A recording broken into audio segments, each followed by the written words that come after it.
नमस्कार, आप देख रहे हैं आज तक। आपके साथ मैं हूं सईद अंसारी। बड़ी खबर इस वक्त ये आ रही है कि गणतंत्र दिवस यानी कि 26 जनवरी से पहले देश भर में आतंकवादी खतरे का अलर्ट है।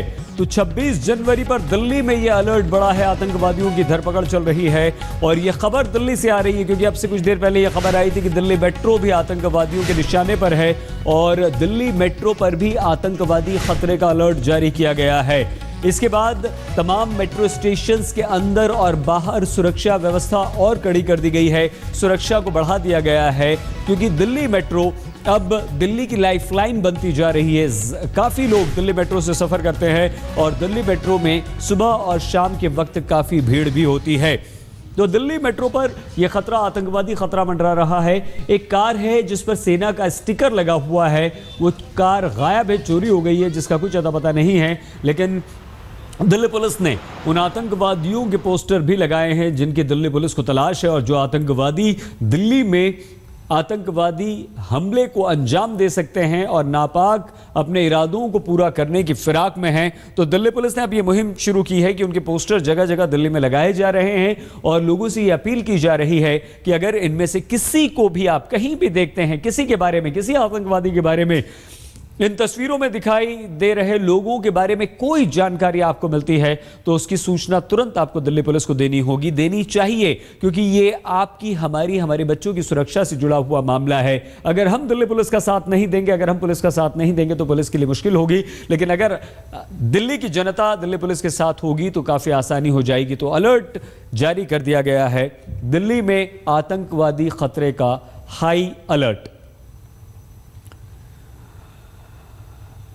इस बीच सेना के एक डॉक्टर की कार चोरी होने की खबर से भी दिल्ली में सनसनी फैल गई है। इस गाड़ी में सेना का स्टिकर लगा हुआ है और इसका मतलब यह हुआ कि चौकसी के वक्त इस स्टिकर का गलत इस्तेमाल भी हो सकता है। अब सुरक्षा एजेंसियों की नींद उड़ी हुई है। दिल्ली पुलिस समेत तमाम सुरक्षा एजेंसियां इस कार की तलाश कर रही हैं क्योंकि इस कार पर, जो कार चोरी हुई है, उस पर सेना का स्टिकर लगा हुआ है।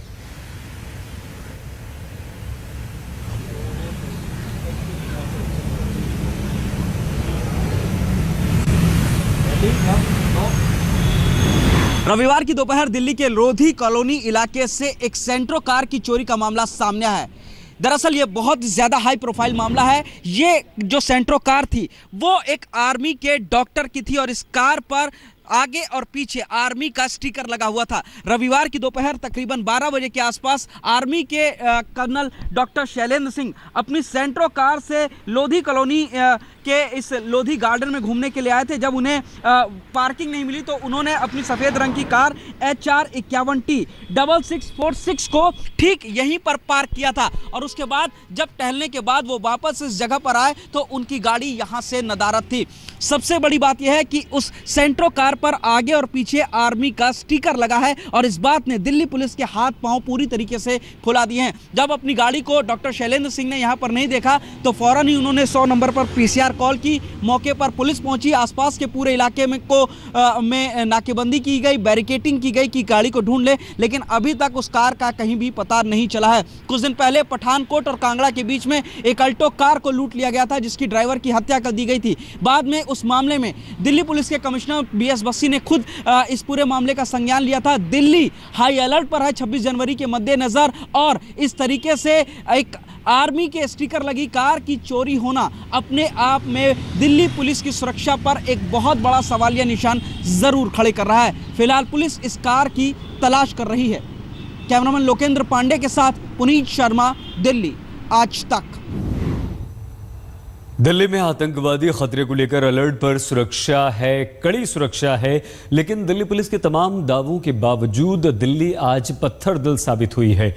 सरेआम एक शख्स को पीट कर दिल्ली में मार डाला गया है। इस शख्स पर लूट का शक था। ये तस्वीर राजधानी दिल्ली के भलसवा डेरी इलाके की है, जहां लूट के इरादे से आए एक शख्स को भीड़ ने सरेआम पीट कर मार डाला। आरोप है कि रफीकुल नाम का शख्स अपने 4 साथियों के साथ एक ट्रक ड्राइवर को चाकू के दम पर लूटने की कोशिश की। रफीकुल के बाकी साथी तो फरार हो गए, लेकिन वो भीड़ के हत्थे चढ़ गया। फिर क्या था? पहले तो लोगों ने उसे बिजली के खंभे से बांध दिया और फिर उसकी जमकर पिटाई शुरू कर दी। आरोपी अपनी जान की गुहार लगाता रहा, लेकिन भीड़ में मौजूद किसी शख्स को उस पर तरस नहीं आई। घंटों पिटाई के बाद उसकी मौत हो गई। सवाल उठता है कि अगर आरोपी लूट के इरादे से भी आया था तो उसे लोगों ने पुलिस के हवाले क्यों नहीं किया। इस तरह कानून हाथ में लेकर किसी शख्स को पीट कर मार डालना कहां का इंसाफ है। रामकिंकर सिंह, दिल्ली, आज तक। फ्रांस के राष्ट्रपति फ्रांसवा ओलांद 3 दिनों की यात्रा पर आज भारत पहुंच चुके हैं और सबसे पहले चंडीगढ़ गए। राष्ट्रपति की इस यात्रा की शुरुआत चंडीगढ़ से करने के पीछे एक उद्देश्य भी था। खुद ओलांद ने इसका अनुरोध किया था। राष्ट्रपति के स्वागत में प्रधानमंत्री नरेंद्र मोदी भी चंडीगढ़ में मौजूद थे। देखिए हमारी ये रिपोर्ट।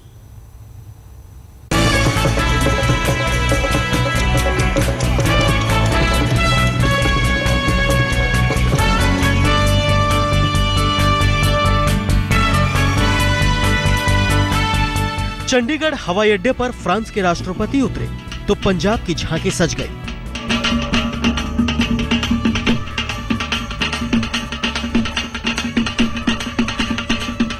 कलाकारों ने भांगड़ा किया।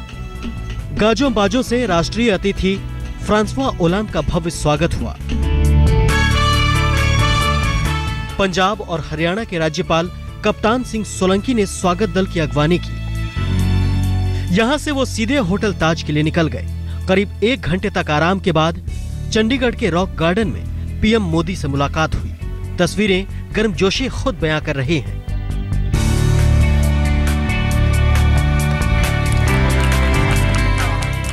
प्रधानमंत्री नरेंद्र मोदी ने फ्रांसवा ओलांद को दुनिया के नायाब जगहों में शुमार रॉक गार्डन के दर्शन करवाए। रॉक गार्डन वो जगह है जहां नेकचंद में फेंकी गई फालतू चीजों से ऐसी उत्कृष्ट आकृतियों का निर्माण किया है कि देखने वाले दंग रह जाते हैं। ओलांद रॉक गार्डन की खूबसूरती को निहारते रहे।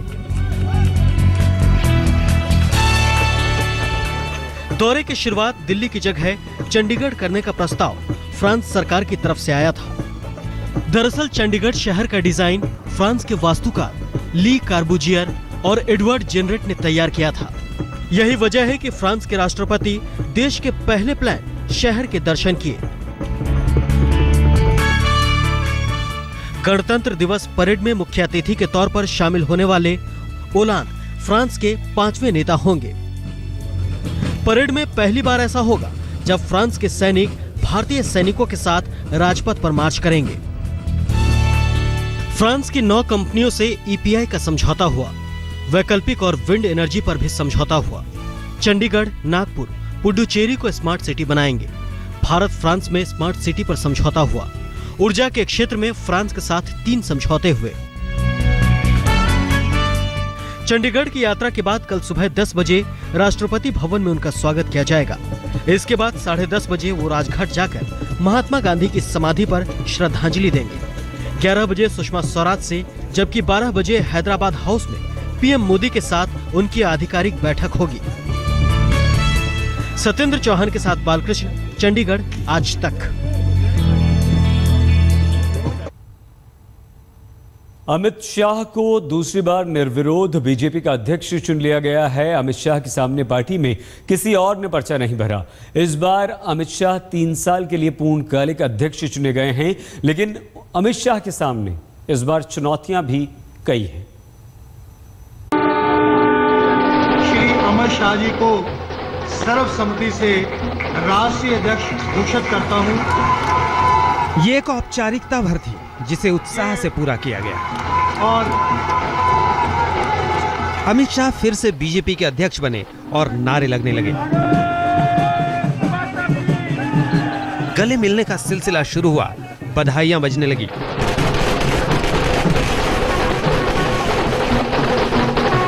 लोगों से नामांकन पत्र भी आमंत्रित किए गए थे, लेकिन एक ही नामांकन पत्र आया और मैं समझता हूं एक ही नामांकन पत्र अमित शाह जी का केवल आया, तो उसके पीछे सबसे बड़ा कारण यह था कि पार्टी में एक आम सहमति थी। अमित शाह को फिर से बीजेपी अध्यक्ष पद के लिए निर्विरोध चुने जाने की पूरी तैयारी पहले से थी। 17 सीटों में अमित शाह ने नामांकन पत्र दाखिल किया। अमित शाह के सिवा किसी और ने पर्चा दाखिल करने की जरूरत नहीं समझी। इसके बाद चुनाव अधिकारी ने अमित शाह को बीजेपी अध्यक्ष घोषित करने की रस्म पूरी की तो जश्न शुरू हो गया।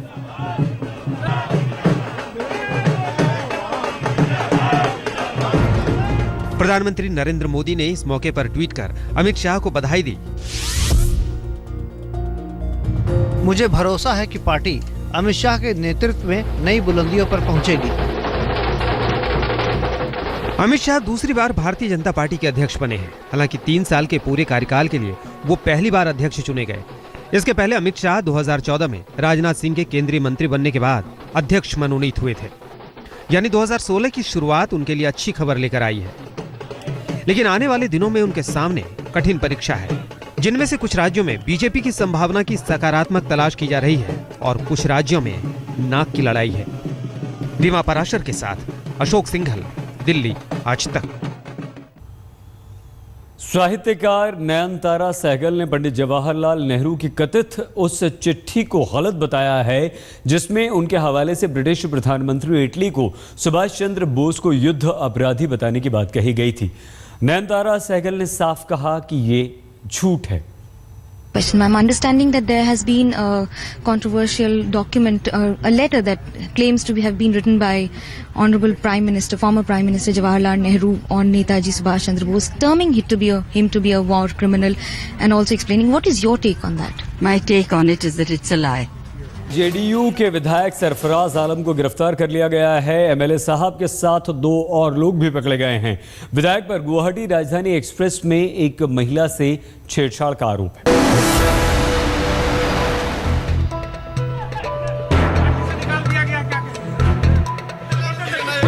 जेडीयू के निलंबित विधायक सरफराज आलम की पुलिस को चकमा देने की सारी कोशिश धरी की धरी रह गई। रेल पुलिस ने सरफराज आलम को 2 दिन की पूछताछ के बाद गिरफ्तार कर लिया है।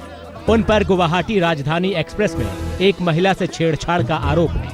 पूछताछ के दौरान आज तक ने सबसे पहले वो सीसीटीवी फुटेज दिखाया था जिसमें विधायक सरफराज आलम कटिहार रेलवे स्टेशन में दाखिल होते हुए दिख रहे थे। इन तस्वीरों के सामने आने के बाद विधायक सरफराज आलम के सारे पैंतरे धरे के धरे रह गए। बदनामी की कालिख तो लगी ही, पार्टी ने भी सस्पेंड कर दिया। इस वीडियो के सामने आने से पहले सरफराज आलम ट्रेन में होने की बात से ही मुकर गए थे। बीच में कभी नहीं पुलिस आई, टीएस नहीं आया और कोई स्टाफ नहीं आया, और पहली बात तो मैं उस ट्रेन से सफर ही नहीं किया। पर जब सच का सामना हुआ तो पुलिस की पूछताछ में धीरे धीरे टूटते चले गए। पहले ट्रेन में होने की बात कबूली, लेकिन छेड़छाड़ से इनकार कर दिया। आज रेल पुलिस ने उन्हें दोबारा बुलाया था। पुलिस ने विजुअल कॉन्फ्रेंस के जरिए महिला का बयान दर्ज किया था। सूत्रों के मुताबिक आरोप लगाने वाली महिला ने सरफराज आलम की पहचान कर ली। विधायक सरफराज आलम 17 जनवरी को कटिहार स्टेशन से गुवाहाटी राजधानी में सवार हुए थे। इसी ट्रेन में सवार एक महिला ने विधायक पर छेड़खानी और आपत्तिजनक टिप्पणी करने का आरोप लगाया था। विधायक सरफराज आलम ने मामले को भटकाने की नाकाम कोशिश की, पर अब वो सलाखों के पीछे हैं और पार्टी ने भी सस्पेंड कर दिया है। मतलब न घर के रहे और न घाट के। कुमार अभिषेक, पटना आज। दिल्ली एनसीआर में सर्दी के सितम के बीच आज यमुना एक्सप्रेसवे पर घने कोहरे ने कोहराम मचा दिया। कोहरे की वजह से एक्सप्रेसवे पर एक साथ 20 गाड़ियां टकरा गईं। इस हादसे में किसी को गंभीर चोट तो नहीं लगी, लेकिन कई गाड़ियों के परखच्चे उड़ गए। होते हैं बस कुछ ही देर में हाजिर। आप बने रहिए हमारे साथ, देखते रहिए आज तक।